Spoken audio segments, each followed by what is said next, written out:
সর্বশেষ কথা, দোয়া কবুল হয় না কেন? কি হয় না কেন?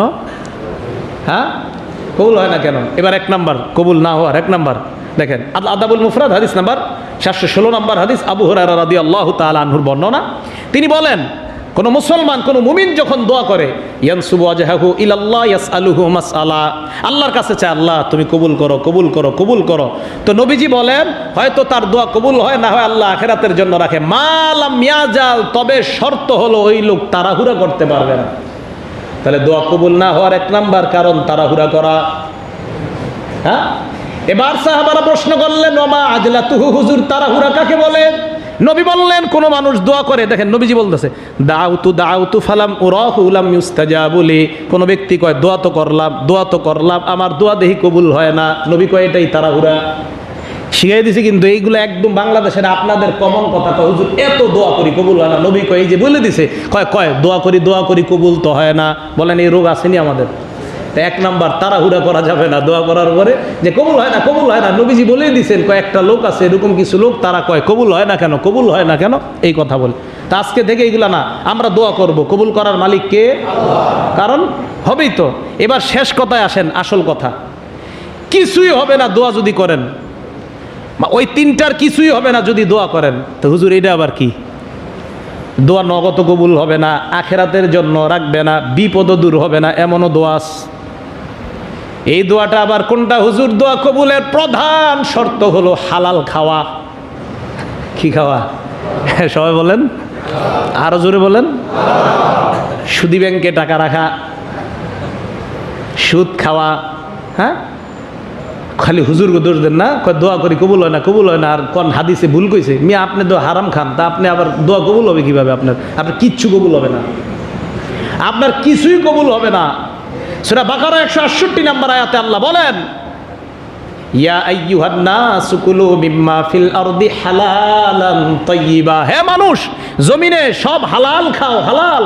এই আয়াতের ব্যাখ্যা আল্লাহর নবী হযরত সাদকে বলেন, ইয়া সাদ আতিব মাতামাকা, তোমার খাবার তুমি হালাল বানাও, তাকুন মুস্তাজাবাদ দাওয়া, তোমার খাবার যদি হালাল হয়ে যায়, নবী বলেন আমি তোমাকে বলতেছি, তোমার খাবারটা যদি হালাল হয়, তোমার পোশাক যদি হালাল হয়, তোমার সব কিছু যদি হালাল হয়, তুমি হবা মুস্তাজাবুদ দাওয়া। মুস্তাজাবুদ দাওয়া কাকে বলা হয়? দোয়া করা মাত্রই ওই দোয়া আল্লাহ কবুল করে নেয়। তাকুন মুস্তাজাবাদ দাওয়া, তুমি হালাল খাও, হালাল পড়ো, তোমার দোয়া কবুল হবে। এবার নবী বলেন, আল্লাযী নাফসি বিয়াদি, ওই আল্লাহর কসম, যেই মানুষ, যে আল্লাহর হাতে আমার জান আছে, নবী বলেন কোন মানুষ যদি ইন্নার রাজুলা লা ইয়াকযিফু বিল লুকমাতিল হারাম ফি জাওফিহি, কোন মানুষ যদি হারাম তার পেটের মধ্যে ঢুকায়, কি হারাম, মা ইয়াতাকাব্বালু মিনহু 40 ইয়াউমা, তার 40 দিনের ইবাদত কবুল করেন আল্লাহ। লাগে আবার নামাজ ছাড়েন না, নামাজ ছাড়লে আবার কাজা করা লাগবে। হ্যাঁ, নামাজ আদায় হয়ে যায় কিন্তু কবুল হয় না, সওয়াব পাবেন না কিচ্ছু। কয়দিন? তা আপনি যে এডি করার পর দোয়া করলে কবুল হবে কিভাবে? আপনি হারাম এক লোকমা ঢুকাইছেন ভিতরে, এখন বলেন এক লোকমার এই অবস্থা, আপনি তো হাজার হাজার লোকমা দিছেন হারাম, এক লোকমা হলে এই অবস্থা, তাহলে আপনি বলেন যে এই ব্যক্তির কি অবস্থা হবে, যার আমল কিছুই কবুল হচ্ছে না। এই জন্য কি করা? হালাল খাওয়া, হালাল, এটা হলো শর্ত। আবু হুরায়রা রাদিয়াল্লাহু তাআলা আনহু বর্ণনা, মুসলিম শরীফের 1015 নম্বর হাদিস। আবু হুরায়রা দুইটা আয়াত তেলাওয়াত করেছেন প্রমাণ হিসাবে, এক সূরা মুমিনুনের 51 নম্বর আয়াত, 2 সূরা বাকারার 172 নম্বর আয়াত। সূরা মুমিনুনের 51 নম্বর আয়াতে আল্লাহ বলেছেন, ইয়া আইয়ুহার রুসুল, হে রাসূলগণ, আবার বলছি হে রাসূলগণ, কুলু, হে রাসূলগণ, আল্লাহ বলছেন হে রাসূলগণ, কুলু মিম্মা ফিল আরদি হালালান তাইয়্যিবা, হে রাসূলগণ কুলু মিনাত তাইয়্যিবাত, আপনারা হালাল খান, ওয়ামালু সলিহা, হালাল খেয়ে নেক আমল করেন।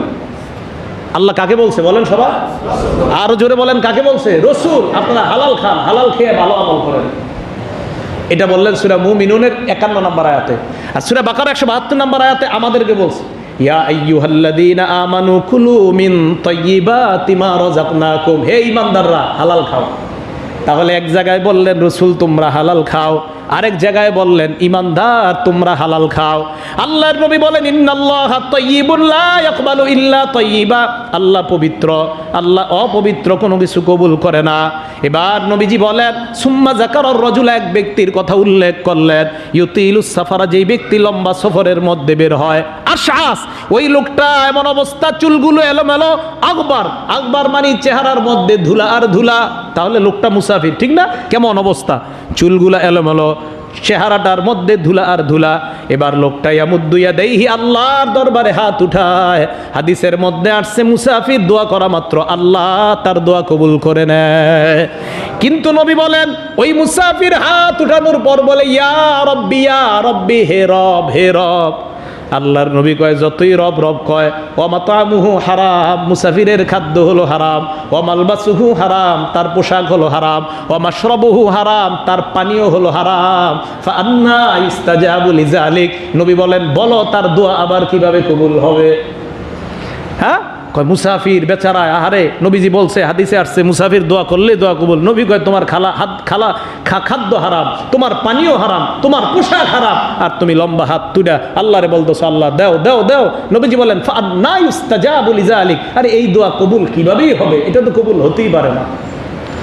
তাহলে বলেন তো, তাহলে সবচাইতে আজকের আলোচনার প্রধানটাই পেয়ে গেলাম, যত অভিযোগ করেন দোয়ার বিরুদ্ধে সব অভিযোগের এক জবাব, হালাল খান দোয়া কবুল হবে।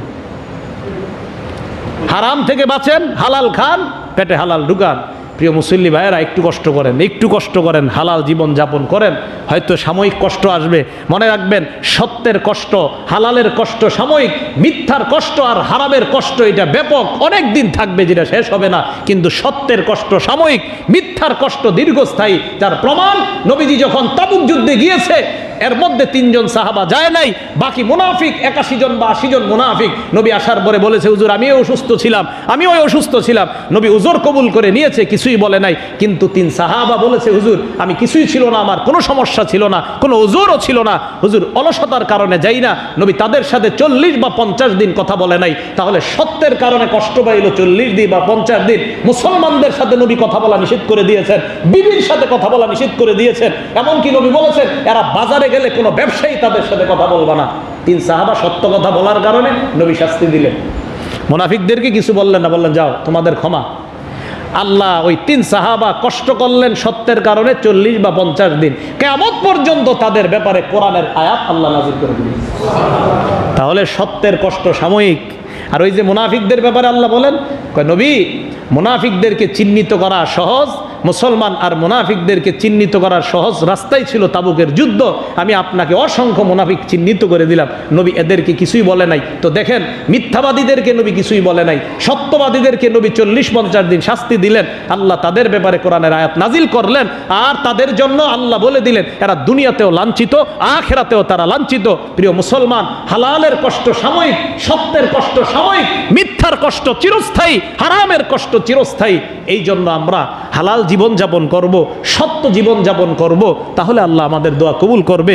আল্লাহ পাক রব্বুল আলামিন আমাদের সকলকে দোয়ার যেই আদাবগুলা বলা হলো এইগুলা রক্ষা করে যেন আল্লাহর কাছে দোয়া করে আমরা সকলে দোয়াগুলা কবুল করিয়ে নিতে পারি। আল্লাহ আমাদের সকলকে তৌফিক দান করেন।